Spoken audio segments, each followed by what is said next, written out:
Right now, demonstrations over deportation sweeps by ICE agents. They continue for a fifth day now. Those protests, they're popping up in cities nationwide, like you see right here in Dallas. But in Los Angeles, where they began, President Trump is doubling the National Guard and activating around 700 Marines. California's governor says this move is illegal. Danya Bacchus is there tonight. We'll speak with her in a moment, but first we'll begin with Erica Brown. She is at the White House for us as the president and the governor go head to head. Erica.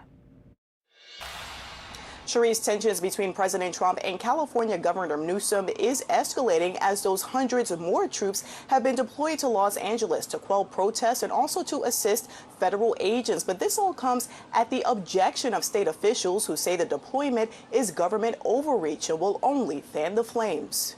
President Trump is defending his decision to deploy Marines and the National Guard to Los Angeles after days of protests against federal immigration raids. Right now, Los Angeles would be burning, just like it was burning a number of months ago with all the houses that were lost. Los Angeles right now would be on fire. Earlier, during a House budget hearing, Defense Secretary Pete Hegseth said Marines and the National Guard will protect federal agents. ICE, which is a federal law enforcement agency, has the right to safely conduct operations in any state and any jurisdiction in the country. This comes as the President and Secretary Hegseth visit Fort Bragg in North Carolina to kick off celebrations for the Army's 250th birthday.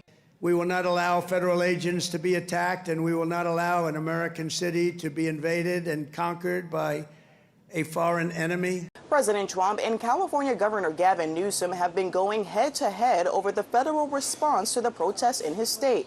Trump says they spoke a day ago. Called him up to tell him, got to do a better job. He's doing a bad job, causing a lot of death and a lot of potential death. Newsom disputed that on social media, saying there was no call with the president. I have 394 National Guard men and women down at the border. I imagine they may even be pulled for this theatrical display of toughness. Newsom filed a lawsuit Monday accusing the Trump administration of overstepping by deploying the National Guard without the governor's approval. The suit calls it a, quote, unprecedented power grab and misuse of federal authority. Reporting from the White House, Erica Brown, WWL, Louisiana. And we head now to the West Coast where those protests are taking place. Danya Bacchus is joining us now. She's on the grounds there. Now, you have seen all of these officers move closer. They're lined closer and closer to you all day. What has the move been like throughout the protest there? You know, I have seen them come closer and closer. As a matter of fact, they came so close that we had to move.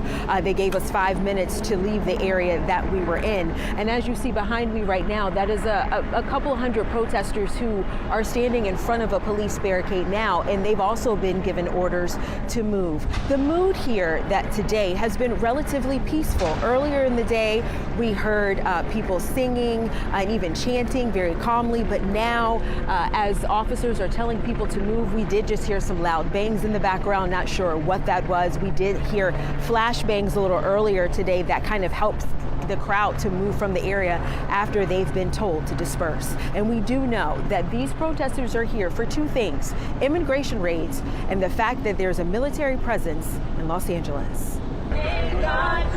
Small groups of protesters gathered in front of National Guard troops in downtown Los Angeles. I was originally here for the immigration presence in the past, but the presence of the National Guard really galvanized me.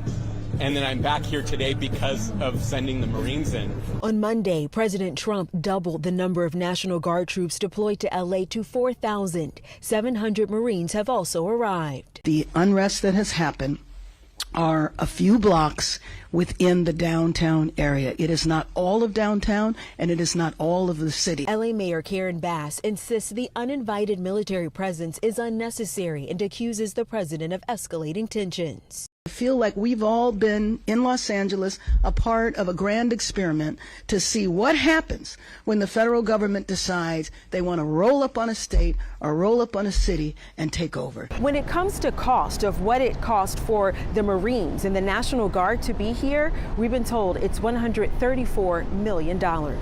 Reporting from Los Angeles, I'm Danya Bacchus. Sharice, back to you.